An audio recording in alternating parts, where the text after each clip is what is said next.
साथियों नमस्कार, मेरा नाम है राजेश। आप देख रहे हैं RDH सर यूट्यूब चैनल। आप सबका इस चैनल पर हार्दिक स्वागत है। साथियों, जैसा कि आप जानते हैं 16 मार्च 2026 से लेकर तो 26 मार्च 2026 तक, सॉरी 16 से है या 9 से है, मैं कंफ्यूज हूँ, पर हाँ मार्च 2026 में KBC के जो रजिस्ट्रेशंस है वो शुरू हो चुके हैं। 9 मार्च 2026 से लेकर, सॉरी 16 से नहीं, 9 मार्च 2026 से लेकर 26 मार्च 2026 तक KBC के जो रजिस्ट्रेशंस है वो हो चुके हैं, जिसके लिए आपने सोनी लिव या फिर व्हाट्सएप के माध्यम से रजिस्ट्रेशन कर लिया होगा। जिन्होंने रजिस्ट्रेशन किया है उसके बाद जो भी शॉर्टलिस्टेड होते हैं उनको आमतौर पर अगला जो फेज होता है उसमें IVR क्वेश्चंस वाला कॉल आता है और वो सिलेक्टेड लोगों को आता है हालांकि, और उसके बाद IVR क्वेश्चंस पे कुछ प्रक्रिया होती है जैसे कि बेसिक क्वेश्चंस वगैरह, और उसके बाद में IVR पे 2 सवाल होते हैं। यही प्रक्रिया अब तक तो भी अपनाई जाती थी, परंतु अभी क्या हुआ है, कुछ नई प्रक्रिया या नया चेंज आया हुआ दिख रहा है, और वो ये कि जिस भी नंबर से आपने रजिस्ट्रेशन किया है उस पर्टिकुलर नंबर पर एक SMS आया हुआ है काफ़ी सारे दर्शकों को जो शॉर्टलिस्ट हुए हैं, और कई सारों को तो ये कंफ्यूजन भी हुआ कि कहीं ये फेक वेक तो नहीं है, कुछ को लगा कि ओरिजिनल है, क्या है क्या नहीं। तो उसके बारे में कुछ हमारे ही दर्शक जो है वो कंफ्यूज थे या प्रश्न पूछ रहे थे, तो मुझे लगा कि वीडियो बना के डाल देनी चाहिए। तो साथियों, जो SMS है वो किस तरीके का है वो देखिए। सबसे पहले तो हम SMS की ओर देखेंगे। आप देख सकते हैं ये SMS, इस SMS में यहाँ पे ये पर्टिकुलर SMS है, और पहले बता दूं कि ये SMS मुझे नहीं आया हुआ है, मुझे नहीं है ये SMS, मेरा नहीं है। हाँ, ये भी आप देख सकते हो, ये SMS देख सकते हैं। इस SMS में क्या लिखा है देखिए। पहली बात तो ये सोनी लिव का जो चैनल है वहाँ से ये SMS भेजा गया है। चैनल इसलिए कह रहा है कि ये लिंक पर्टिकुलर कोड या कोई पर्टिकुलर नंबर से ये मैसेज नहीं है। तो सोनी लिव इससे आया हुआ है ये, और आप देख सकते हो KBC का लोगो, सोनी टीवी का लोगो, सोनी लिव का लोगो यहाँ पे आपको दिख रहा होगा। रजिस्टर नाउ की लिखा हुआ बैनर है और TNC अप्लाई लिखा है। SMS का कंटेंट देखिए। Congratulations, you have been shortlisted for the next stage of Kaun Banega Crorepati season 18।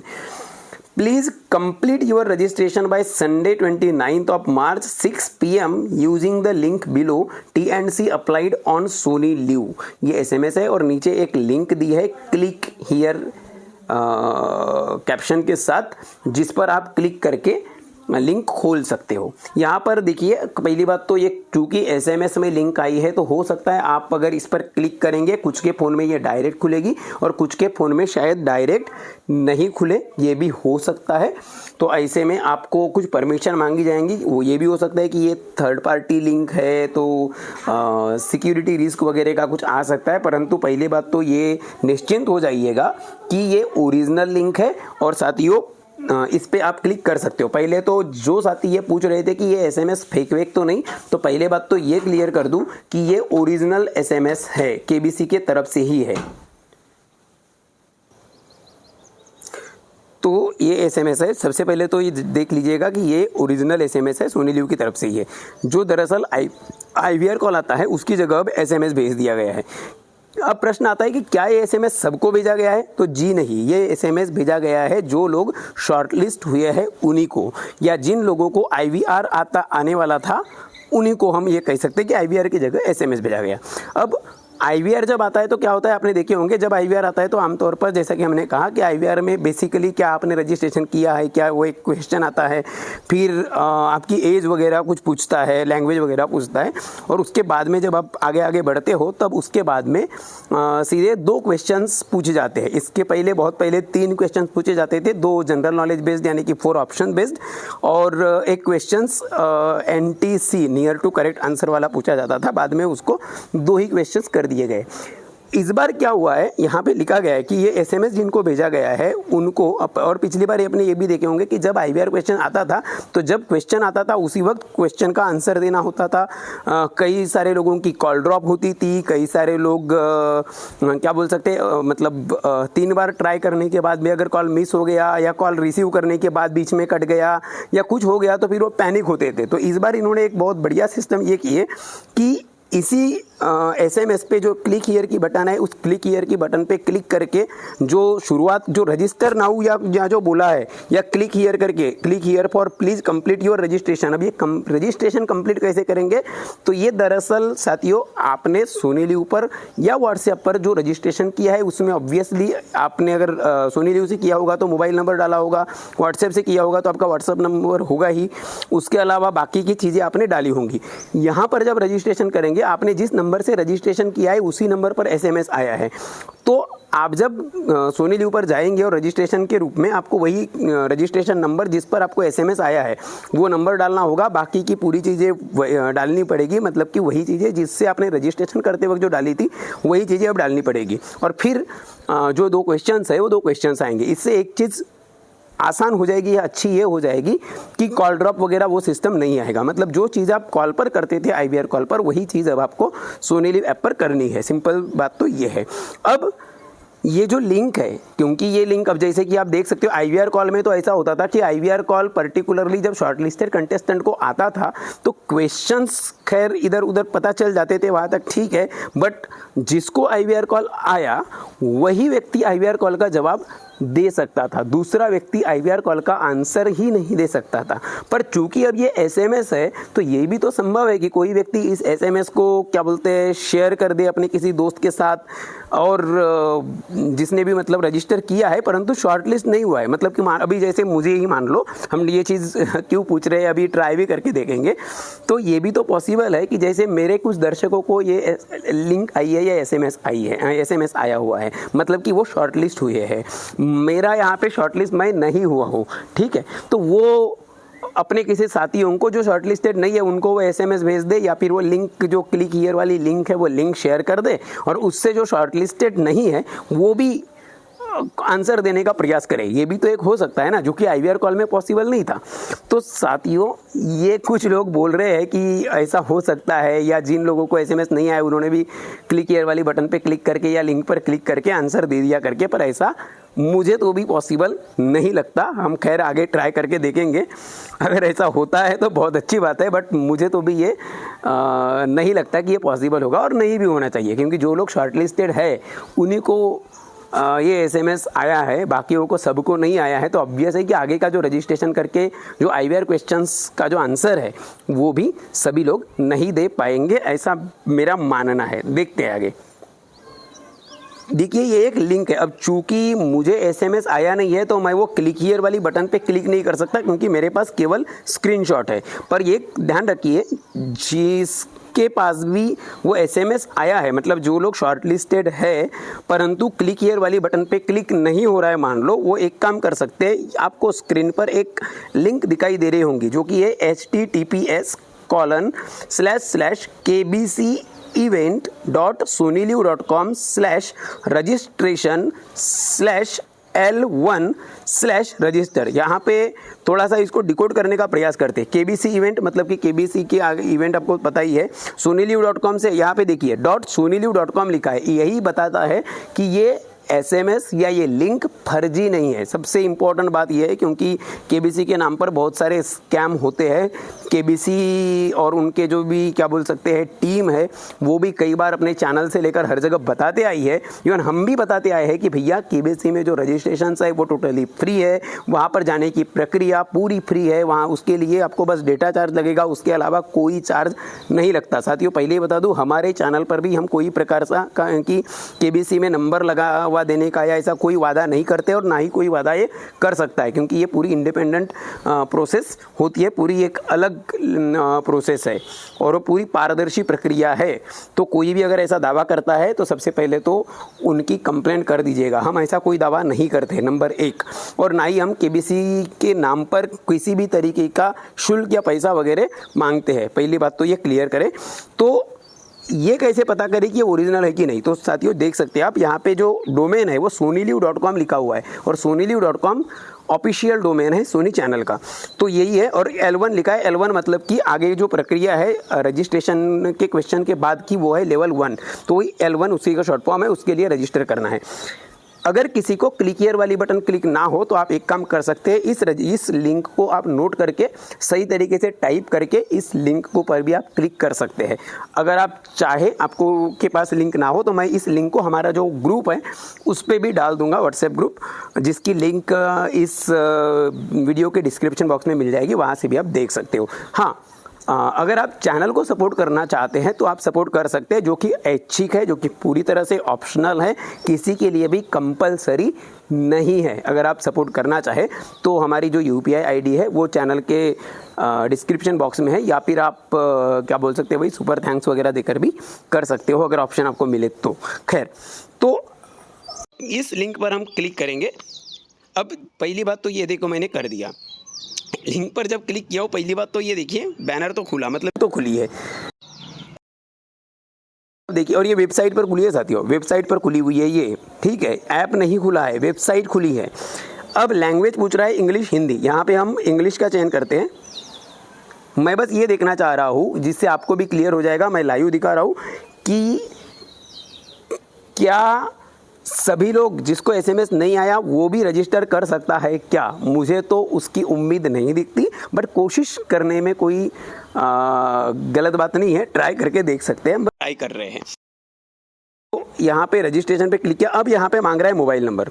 Mobile number साथियों, यहाँ पे क्या क्या होता है मैं बस वही आपको बताना चाह रहा हूँ। मोबाइल नंबर पे, जिस नंबर पे आपको SMS आया है वही नंबर, और जिस ऑब्वियसली SMS उसी नंबर पर आया होगा जिससे आपने व्हाट्सएप के माध्यम से या सोनीलिव ऐप पर रजिस्ट्रेशन करके रजिस्टर किए हो। उसी जिस पर SMS आया है उसी नंबर को यहाँ पे दर्ज करना है। उसके बाद आपको पे I agree to the terms and conditions आप पढ़ सकते हो। इसको चेकबॉक्स दिख रहे करना है, मतलब कि टिक करना है कि आप 18 साल के हैं। दूसरी कंडीशन है। तीसरी कंडीशन बोलती है कि I agree to collection, processing and storage of my personal data for the purpose of registering, auditioning for and participating in the show. मतलब कि इस शो में रजिस्टर करने के लिए, ऑडिशन करने के लिए और पार्टिसिपेट करने के लिए जो भी मैं जानकारी दूंगा, मेरी पर्सनल इन्फॉर्मेशन, उसको मैं कलेक्ट करने की, प्रोसेस करने की और संग्रहित रखने की KBC की टीम को या सोनीलिव वालों को परमिशन देता हूँ। अंतिम बिंदु यहाँ पे है कि I agree to the collection, processing and storage of my personal information for receiving communication with respect to the show. मतलब कि इस शो के संबंध में जो भी जानकारी है उसको उसके आदान प्रदान हेतु मैं मेरी जो जानकारी है उसको संग्रहित करने के लिए परमिशन देता हूँ। तो सबसे पहले तो यहाँ पे सबको टिक करना पड़ेगा, तभी आप आगे बढ़ पाएंगे। सबसे पहले तो यहाँ पे नंबर डाल के देखते हैं, उसी पर पूरा खेल वही से समझ में आ जाएगा। अगर मोबाइल नंबर डालने के बाद आगे बढ़ता है, 2 क्वेश्चन अगर खुलेंगे या रजिस्ट्रेशन की प्रोसेस खुल गई, तो इसका मतलब है कि कोई भी कर पाएगा। मैं मेरा ही नंबर डाल के देखता हूँ, उससे क्लियर हो जाएगा। पहली बात तो मैंने ऑनेस्टली आपको पहले ही बता दिया कि मेरा जो नंबर है, जो जिससे मैंने KBC के लिए रजिस्टर किया हो, व्हाट्सएप के माध्यम से हो या सोनीलिव के माध्यम से हो, उस पर मुझे अब तक तो भी कोई रजिस्ट्रेशन करने के संदर्भ में लिंक नहीं प्राप्त हुई है। अब देखते हैं वही नंबर डालकर। साथियों, जब मैं मोबाइल नंबर टाइप कर रहा था, मैं सिक्योरिटी की दृष्टि से जानबूझकर वो नंबर हाइड करके रखा हूँ। जब नंबर टाइप कर रहा था तो स्टार्टिंग में डालते हो तो भाई 10 अंक पूरे लिखो करके आया। जब मैंने नंबर पूरा का पूरा दर्ज किया तो तुरंत में कोई एरर वगैरह तो नहीं आई है, खैर। बट अब चेक बॉक्स क्लिक किया हो, आगे बढ़ रहा है OTP के लिए। ये देख सकते हो आगे सेंड OTP की बटन है, इस पर सेंड OTP करके देखते हैं। साथियों, जैसे ही मैंने सेंड OTP, ये जो लास्ट में सेंड OTP है, इस पर क्लिक किया तो तुरंत में एक एरर आई है। वो एरर मतलब लाल कलर में एक मैसेज आया है, जो मैंने नंबर लिखा था उसके जस्ट नीचे। ये क्या है देखिए, ये मैसेज है, this mobile number is not registered in our system, please contact the administrator. ये आपको रेड कलर में दिख रहा होगा। इसका मतलब पूरी तरह से स्पष्ट है, और वो ये है कि अगर आपको SMS नहीं आया है तो आप ये रजिस्ट्रेशन नहीं कर सकते। मतलब मैंने भले ही आपको लिंक प्रोवाइड कर दिया हो, भले ही आपको क्वेश्चन पता हो, भले ही आपको आंसर पता हो, बट आप आंसर तब तक नहीं दे सकते जब तक रजिस्टर नहीं कर पाओगे। और रजिस्ट्रेशन वही कर सकता है जिसको एसएमएस आया है, अर्थात जिसको यानी जो शॉर्टलिस्ट हुआ है। यहाँ पे एक चीज़ और मैं जोड़ना चाहूँगा, कुछ लोग ये कह रहे हैं कि आप जो नंबर डाल रहे हो सकता है वो नंबर से आपने रजिस्ट्रेशन, जो केबीसी में रजिस्ट्रेशन जो पहली बार हम करते हैं ना, वो शायद उस नंबर से न किया हो। परंतु मैंने तो, अब आप मुझ पर तो विश्वास कर ही सकते हो, मैंने तो वही नंबर डाला हूँ जिस पर से मैंने रजिस्ट्रेशन किया था। फिर भी ये जो लाल कलर की एरर है, वो लाल कलर का जो मैसेज है वो आ रहा है। इसका मतलब स्पष्ट है, मैंने पहले ही एक अंदेशा जता दिया था और पहले ही एक संभावना बताया था कि जो शॉर्टलिस्ट नहीं हुआ है उसको भले ही लिंक पता चल जाए, वो लिंक को खोल नहीं पाएगा, या लिंक खोल भी जाए तो आगे बढ़ नहीं पाएगा। बस मोबाइल नंबर डालने का प्रयास करके देख सकता है, बट आगे नहीं बढ़ेगा। चूँकि डेटाबेस में मीन्स शॉर्टलिस्टेड डेटाबेस में उनका नंबर ऑब्वियसली नहीं है, मतलब कि उनको रजिस्टर करने का एक्सेस ही नहीं है उनके तरफ से। सिंपल बात कहे तो हाँ, अगर आपको एसएमएस आ जाता है तो फिर आप कर पाओगे। जिसको एसएमएस आया है वो लोग जरूर रजिस्ट्रेशन कर सकते हैं। वहाँ पे जो क्लिक हियर की बटन है वहीं से एसएमएस से आप कर सकते हो। एसएमएस में जो क्लिक हियर की बटन है वहीं से, या फिर आप मैंने जो लिंक प्रोवाइड किया हूँ उससे भी कर सकते हो। बस यहाँ पे अगर आपको जैसे ही मान लो मैंने अभी नंबर डाला हूँ, अगर वो उस पर अगर एसएमएस आया होता तो सिंपली स्मूथली बिल्कुल उसी नंबर पर ओटीपी आता, और ओटीपी आने के बाद ओटीपी जब दर्ज करते तो बिल्कुल रजिस्टर होकर आगे वही जेंडर वगैरह बाकी चीज़ें कंफर्म करता शायद, और फिर आगे बढ़ता क्वेश्चन वगैरह आता। अब बात करते हैं जिसका रजिस्ट्रेशन हो चुका है, जिसको ओटीपी आ गया, मतलब शॉर्टलिस्ट हो गया, शॉर्टलिस्टेड नंबर उसने डाल दिया और आगे बढ़ गया मान लो, तो उसके बाद क्या होता है। तो सिंपली रजिस्ट्रेशन प्रोसेस करना है, मतलब कि वही जो जानकारी, बेसिक जानकारी हम देते हैं, जैसे कि अपना मोबाइल नंबर तो हो ही गया, उसके बाद में एक लोकेशन वाला हो गया, एक लोकेशन के अलावा जेंडर हो गया, एज हो गई, और अपना ऑक्यूपेशन वगैरह हो गया। वही चीज़ पूछेगा, उन्हीं में से जो आप इसके पहले दर्ज कर चुके हो वही चीज़ आपको पूछी जाएगी, बस ताकि ये कंफर्मेशन के लिए कि भाई ये व्यक्ति वही है क्या जिसने शुरुआत में रजिस्ट्रेशन किया हुई जानकारी और अभी जो आप रजिस्टर करते वक्त जो जानकारी दे रहे हो, बस वो उसको मैच करने के लिए। जब आप ये कर चुके होंगे उसके बाद में 2 क्वेश्चन आते हैं, और हाँ, यहाँ जो 2 क्वेश्चन आ रहे हैं वो 2 क्वेश्चन सबके लिए अलग अलग है, या हो सकता है कुछ पर्टिकुलर लोगों के लिए 2 क्वेश्चन वही हो, कुछ दूसरे लोगों के लिए 2 क्वेश्चन अलग हो, यानी कि कुछ 2 क्वेश्चंस के सेट भी हो सकते हैं। तो जैसे कुछ क्वेश्चंस के सेट मुझे पता है, कुछ के नहीं है, बट मुझे नहीं पता कि आपको एग्जैक्टली कौन से क्वेश्चंस आएंगे, इसलिए मैं वो क्वेश्चन को कवर नहीं करूँगा। हालांकि 2 क्वेश्चन जिसके स्क्रीनशॉट मेरे पास दूसरे किसी चैनल के माध्यम से आए हुए हैं, तो बस वही क्वेश्चन मैं कवर करना चाहूँगा। तो यहाँ पे इस तरीके का आता है, मतलब कि जब आप रजिस्टर कर चुके होते हो तो 2 क्वेश्चन आते हैं, और क्वेश्चन का आंसर देने के लिए आपके पास 20 सेकंड का समय है। टाइमर यहाँ पे देख रहे होंगे आप, ये है। तो एक क्वेश्चन मेरे पास है, वो ये कि इनमें से किस स्थान तक पहुँचने के लिए तीर्थयात्री गौरी कुंड से पैदल यात्रा शुरू करते हैं। इसमें ऑप्शन है बद्रीनाथ, केदारनाथ, वैष्णो देवी और अमरनाथ। इसका सही उत्तर साथियों केदारनाथ है, और जो मेरे ख्याल से 15 से 20 किलोमीटर का करीब कुछ वो डिस्टेंस है, और इसका उत्तर बी है। अगर आपको मान लो ये प्रश्न आ जाता है तो इसका केदारनाथ आप उत्तर लगा सकते हो। इसी के साथ दूसरा एक प्रश्न है,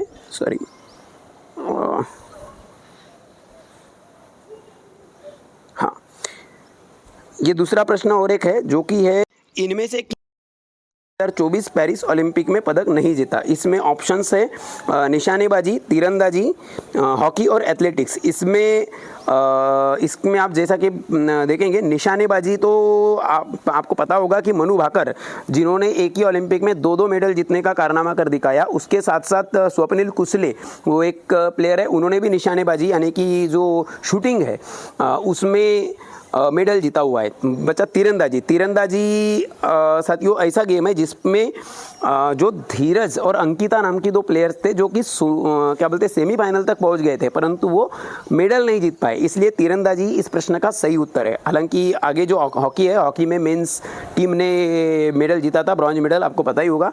और उसके अलावा जो एथलेटिक्स है, एथलेटिक्स में काफ़ी सारे खेल होते हैं, जिसमें से नीरज चोपड़ा जो कि पहले की की जो ओलंपिक रही है उस ओलंपिक में वो गोल्ड मेडल भी जीत चुके थे। इस बार गोल्ड से वो चूक गए और इस बार उन्होंने सिल्वर मेडल जीता था ज्वेलिन थ्रो यानी कि भाला फेंक में। तो इसका सही उत्तर ऑप्शन बी तीरंदाजी है। इसके अलावा भी कुछ सेट चल रहे हैं 2-2 क्वेश्चंस के। अब वो कौन से एग्जैक्टली आपको कौन सा आएगा पता नहीं है, बट मैंने क्वेश्चन कैसे आते हैं एक सैंपल के रूप में आपको दिखाया स्क्रीनशॉट सहित कि 2 क्वेश्चन खुलेंगे, अगर आप रजिस्टर कर लेते हैं, आप आगे बढ़ जाते हैं तो, और उसका उत्तर देने के लिए आपको प्रति प्रश्न 20-20 सेकंड का समय मिलेगा। आगे जब आप ये कंप्लीट कर चुके होंगे उसके बाद जब ये सही उत्तर दे दोगे या जो भी है, उसके बाद में आपको फिर एक थैंक यू मैसेज आएगा। वो इस प्रकार से रहेगा। ये मैसेज जो रजिस्ट्रेशन कर चुके हैं, जिन्होंने उत्तर भी दे दिए हैं, उनके लिए मैसेज है। ये भी आप देख सकते हो, ऑफिशियल स्क्रीनशॉट है। Thank you for completing your registration, your response have been successfully submitted, our team will review your entry and if you are shortlisted we will contact you with the next steps. मतलब कि आगे अगर अगले round के लिए level 2 के लिए या अगला जो लेवल है उसके लिए अगर शॉर्टलिस्ट हो जाते हैं, जैसे ऑडिशन वगैरह के संबंध में, तो फिर उसके लिए हम कांटेक्ट करेंगे। ये थैंक यू वाला मैसेज है। इसमें कोई डेडलाइन या टाइमलाइन दी नहीं है। आगे की प्रक्रिया पर जो भी अपडेट रहेंगी वो आपको हम समय समय पर दे देंगे। उसके लिए आप हमारे चैनल को लाइक और हमारे चैनल को सब्सक्राइब जरूर करके बेल आइकॉन को जरूर प्रेस कर दीजिएगा ताकि आप तक अपडेट सही तरीके से पहुँचे। मैं दरअसल साथियों, ये कुछ लोगों को कल मैसेज आ चुका है, कुछ को आज आया है। मैं ये वीडियो आज दे रहा हूँ, और हाँ, जिनको भी ये लिंक आई है उसमें कब तक रजिस्ट्रेशन करना है उसके लिए एक डेट और टाइम भी दिया है। अब तक मेरे पास जितनी भी एसएमएस या एसएमएस के स्क्रीनशॉट्स है या जो भी जानकारी है उसके अंतर्गत 29 तारीख के शाम के 6 बजे तक रजिस्ट्रेशन करने के लिए बोला गया है। तो अगर आपको एसएमएस आया है तो आप 29 यानी कि कल शाम के 6 बजे के पूर्व ये रजिस्ट्रेशन कर लीजिएगा। क्वेश्चन का आंसर क्या है, इसके पीछे कुछ लोग भिड़ने का प्रयास कर रहे हैं, पर मुझे लगता है कि आप इसे कोशिश करने में कोई सेंस नहीं दिख रहा है ज़्यादातर। क्योंकि सबके लिए अलग अलग क्वेश्चन होंगे, तो ज़रूरी नहीं है कि आप जो क्वेश्चन आप तक पहुँचते हैं वही क्वेश्चन आपको पूछे जाए। हालांकि अगर आप कोशिश करते हो, अगर आप वही आते हैं तो एक अच्छी बात है। हमने जो 2 क्वेश्चन कवर किए हैं, आप में से कितने लोगों को ये 2 क्वेश्चन आए हैं, आप इस वीडियो के कमेंट में कमेंट जरूर कर दीजिएगा। वीडियो थोड़ी लंबी हुई है, परंतु हमने विस्तार से और डिटेल्ड ये पूरी प्रोसेस बताने का प्रयास किया है। थोड़ा बिजी भी चल रहा हूँ, कुछ पर्सनल भी इश्यूज चल रहे हैं, उसके बावजूद ये वीडियो दिया मैंने ताकि आपके जो क्वेश्चंस है या जो भी कंफ्यूजन है वो दूर रहे। थोड़ी वीडियो लंबी हुई है उसके लिए खेद है, और क्या बोलना चाहिए, लेट हुई है उसके लिए खेद है, परंतु अपडेट्स आप तक जरूर मिलेंगे। उसके लिए आप बेफिक्र रहिएगा और RDSR चैनल को सब्सक्राइब करके इस वीडियो को शेयर जरूर कर दीजिएगा, बेल आइकन को दबाइएगा। और अगर आप चैनल को सपोर्ट करना चाहे तो सपोर्ट कर सकते हैं। जो भी मेरी UPI ID and all details है वो जो डिस्क्रिप्शन बॉक्स है वहाँ पर मेंशन है। धन्यवाद, शुक्रिया, थैंक यू सो मच।